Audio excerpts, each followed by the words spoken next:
No problem. So the meeting has started. And so what we will do is dive into the software itself. So if everything went well, you should be able to see my screen now. Is that correct? Yes. Good. And so basically what I have done here is I've already opened up a specific case for you. And so it's actually a case that includes many things. So first of all, the focus is on segmenting, creating the anatomical models of our skull Okay. and the lower jaw. And then in the next step, I can plan a specific cut inside of the software as well. So that's the plane that you see here. And then after that, we go towards designing the surgical guides to transfer this cut to the actual surgery, which should then include many things at once. All right. Okay, and so this is what it will look like in the end. And but of course, it's always nice to see how we get to that point. So that's exactly what I will be doing next. So I will be going through all of the steps to get to a result that looks like this, to build everything up step by step. So Fine. to do that, I will work in this empty project that I created. So I have a project here, which, as you can see, does not contain anything yet. So now I will be building everything up to get to my desired end results. Okay. So one of the things that you will see is if I scroll through my images, and because this patient has some metal, you will see that there is a lot of artifacts, a lot of scatter. And so the first thing that we will do is actually remove all of that to make sure that what we do in the next steps is a lot easier, and that we need to do less processing ourselves. And so to do that, I will just separate all of the metal material inside of my images. So I will just create a selection of the metal that we have present so that I can just filter and remove as much of these artifacts as possible. So I can do that here and just call this my metal elements. And then we have a tool inside of the software that actually helps me to do that scatter reduction. So I can quickly set all of that here. And so if I then scroll again to the site where we had that scatter before, so in here, for example, you will see that a lot of it is reduced after using this filter. And so that is the main idea in that first step, that we can remove all of this so that everything just goes a lot faster in the next few steps. So what you will see at the moment is that is currently filtering and applying these changes to my images to ensure that my end result is smooth and what I would like to see. Good, so this just completed, and then you will see that in these images there is already a lot less scatter present compared to what we had before, and then we can start creating the actual anatomical models. So in this process, what we do is we separate a specific area of interest. So in these cases, we separate the bones. And to do that, we can just create a specific selection based off our Hounsfield unit, so based off the density of our tissues here. And so what you will see is that based off this selection, I can easily select a specific part of my images. So in this case, I can very easily select my bone areas. Of course, because this is a very basic, simple selection, we will have to do some processing of this. But with some of the built-in tools, as you can see, this actually goes quite easily. So right now, when I press OK, I've actually created the first model. And now you will see that we have this relatively large defect in the skull. But that is actually something that I will come back to as a second step to see how we could create a plate like that. But right now, I will actually further optimize the model that I have here. Because if we zoom in, you will see that there is still a bit of scatter left, which we might want to remove in this case.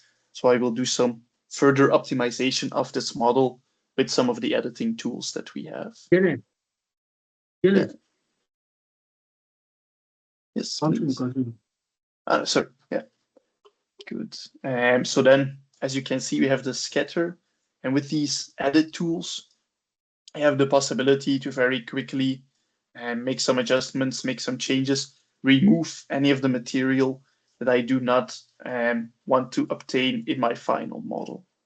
And so this allows me to very quickly go through all of this to get to a better looking result. And when doing so, I can actually also limit the selection, so limit the area that I'm looking at, which allows me to very easily and quickly make some changes on the inside as well. And so that way I can further optimize the current selection and further reduce the amount of scatter that we have in this case. So that way we make any kind of optimization, so I can remove any of the material wherever necessary. If needed, I can also add some additional material in some areas.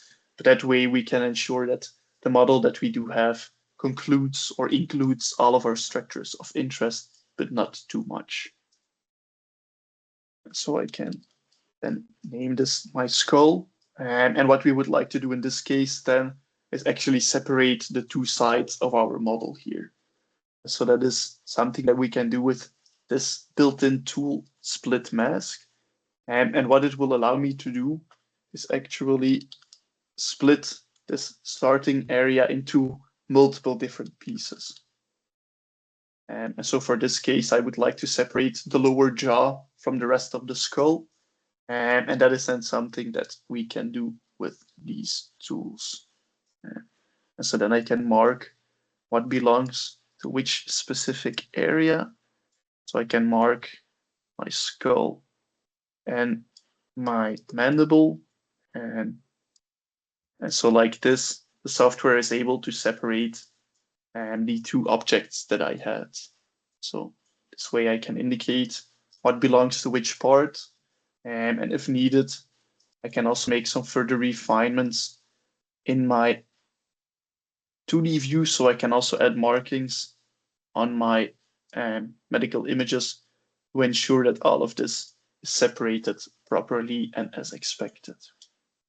And then with these very quick markings, I can create a split. And then as you can see here, I can quickly separate my lower jaw from the rest of my skull. And before I continue, I would quickly like to check and see if you are still following along, because it looks like you switched from device, but we cannot see you anymore.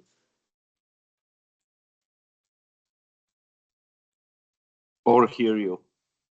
Yes.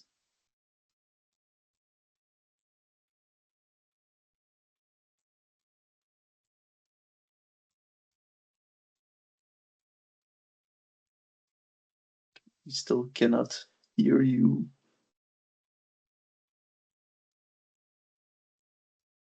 But if you can still hear us right and would like to continue, you can also write it in the chat. Or yes, or you can watch on one screen and then talk through the other. Yes. Perfect. Yes. You can still hear us and see everything? Yes.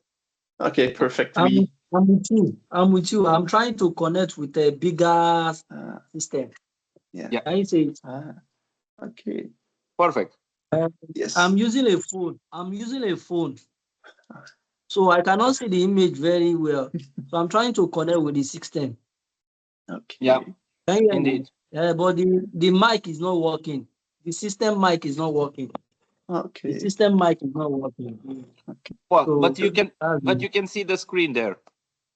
Yeah, I can see the screen. Okay. Then yeah. This works. So then we can call with you from two screens and everything. Continue. I'll be looking from the system. Yeah. Okay. Perfect. So what we did right now is then further optimize the model that we have, and separate the mandible from the rest of the skull, because this is of course the area that we were interested in. And so what we will do in that next step is then separate this model into an actual 3D model, because what happened so far is actually this is still connected to the images.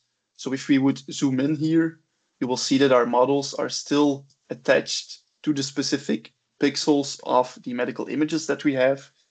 But now we will want to separate those so that we can do some designs and that we can use it later on. So this is the actual creation of the 3D model. So now I will make that conversion, which actually takes nothing more than one click of a button. And so now we have created that specific part here, which is the 3D model of our lower jaw.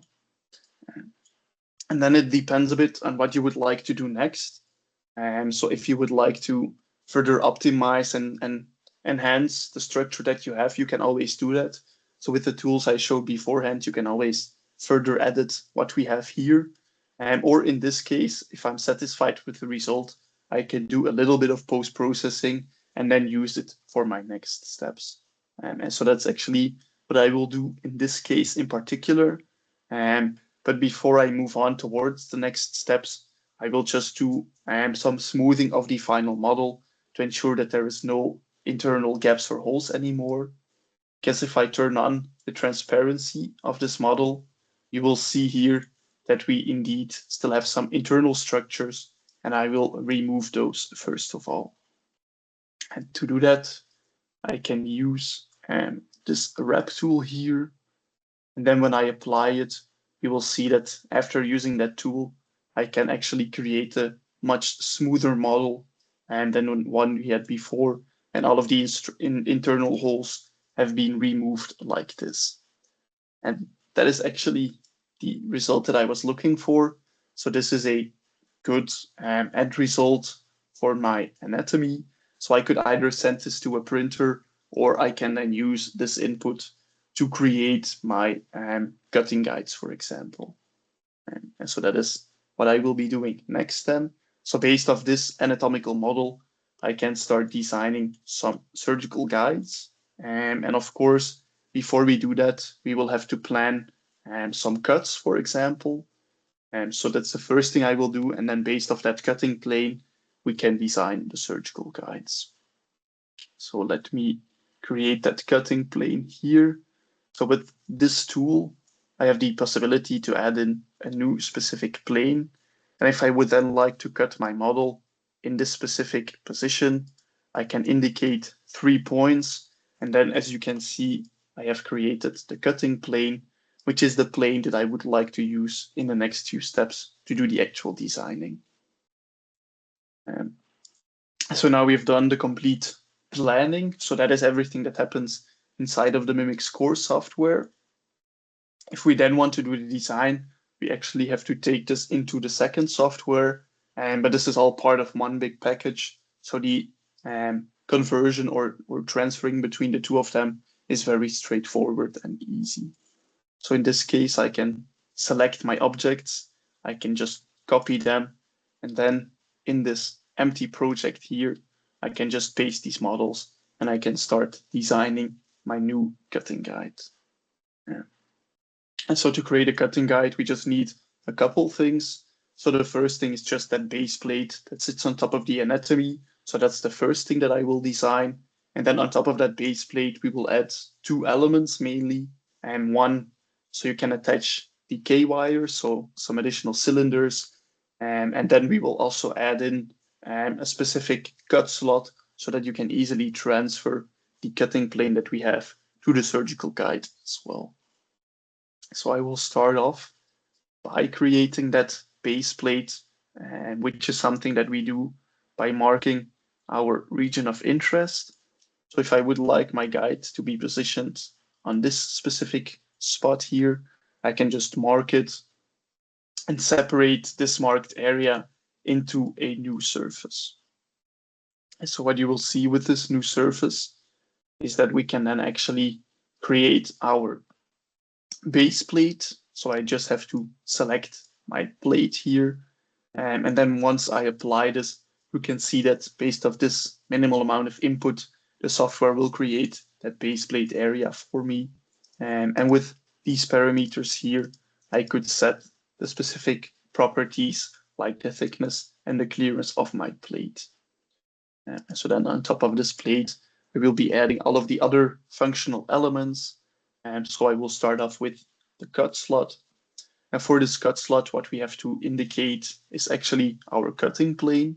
So I can select this cutting plane here, and then we can interactively position and create this cut slot that fits onto our guide. So as you can see, I can very easily manually make some adjustments to this position. And then with some of the settings here, I can also adjust the actual size of this. So for example, I can make this a bit larger or a bit smaller, depending on what I would need. And so I can just adjust all of these parameters for the cut slot that you will see there. Once I have created the desired shape and size, I can just apply to create these parts. And so now, as you can see, I have created the actual models, and then all that is left is actually creating the tubes that we use to attach the wires onto the bone. And to do that, we have the Create Guiding Tube tool, and for which I need to select the surface I want these pins to be connected to. And then I just have to indicate which specific point I would like to use. So I just click the point where I would like to put these tubes. And then I apply to create them all in the necessary positions. And then, as you can see, I have created all of the elements that I wanted. But what actually happens with these steps is that you create the different parts. So if I hide some of these, you will see that these are actually all separate pieces that we will then want to unify and combine. And that is exactly what is going to happen in that next step. So with all of these elements here, I can create a union. So I can select all of them to combine them. So as you can see, I've just selected all of the different pieces that I want to put into one larger part. And then I can call this my guide. And if I quickly only show this one, you can see that we have now created one model that contains all of our structures of interest. But as you can see, we will still have to remove some of the openings inside of this model too. And so that is what I will be doing in the next step. So I can then use this guide as a starting point, and then from that guide, subtract my inner elements. So I can subtract the cylinders. So I can subtract my cylinders as well as this cut profile. So then when we do that and I hide the elements again, you can see that I have now created that part, but the holes have been added too. So now I can add the wires in these positions to connect this guide to the bone. And I can also put the saw blade into this cut slot in the central part. Then the only thing that is left is actually this piece at the bottom that is currently sticking into the bone. And so that is something that we will also be removing by subtracting the bone from this piece in particular. So I can do that here. So I can subtract the mandible from this base part. And then when we do that, you can see that we effectively remove all of the material that we wanted to delete there, which sometimes results in these elements that are floating. Because if I show the bone, you can see that it was sticking through on this side. So we will want to remove those as well. And the way to do that is just by indicating our main structure of interest. Then I can invert my selection and just delete any of the floating elements to create this final guide here. So now I have a guide that I could print and that can be used during surgery. There is actually one thing that people often like to add first, and that is a label. So with this quick label tool, you can easily add a specific label. So for example, the case ID or the ID of the patient, so that the guide ends up in the right surgery and that it is used for the right patient. So that's how we add this case ID. And then we have actually created this surgical guide. So now this is the end result that we would like to send to the printers. And something that can happen every now and then is with all of these design tools, you might introduce some very small defects which we want to remove. And that is why we have the fix wizard, which allows me to analyze the model. So if I put it in this tool, you will see that the software tells me that we have some issues here. And then if I follow the advice from the software, you can see that we can remove the defects that were present to ensure that when we print this, everything goes smoothly and that we do not have any further issues there. So that's actually the complete process. So now you've seen how we can go from our medical images to this surgical guide. And so I would like to pause there and then check in with you to see if you have any questions about this workflow in particular, or if everything is clear about this.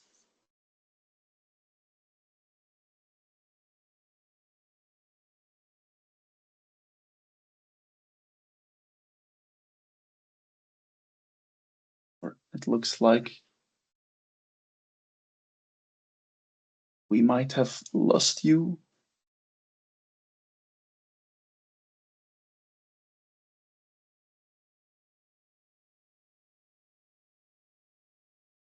Yeah, I think so. Yes.